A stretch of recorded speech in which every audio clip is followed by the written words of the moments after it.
ইউএসএতে pre স্কুলে পড়াতে গেলে খরচা কেমন? গুড মর্নিং এভরিওয়ান, আমি Amit. Welcome back to Bongs in Cleveland. সকালে উঠে আমি স্নান পুজো সেরে নিলাম। আজ নডির স্কুল আছে, তাই ওকেও রেডি করে নিয়ে স্কুলে ড্রপ করতে বেরোলাম। নডির স্কুল আমাদের বাড়ির থেকে মাত্র 3 মিনিট দূরে। স্কুলের টাইমিং সকাল 9টা থেকে দুপুর 12টা পর্যন্ত। এখন আসি আসল কথায়, স্কুলের খরচা নিয়ে। নডি যে স্কুলে পড়ে এটা একটা প্রাইভেট প্রি স্কুল, তাই এখানে আলাদা করে ফি পেমেন্ট করতে হয়।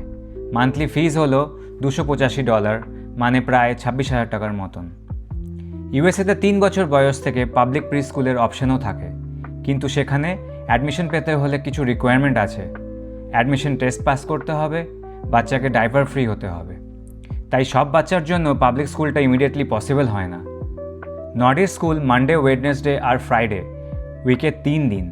এখানে আবার নডির এজের বাচ্চাদের জন্য উইকে 2 দিনেরও অপশন আছে।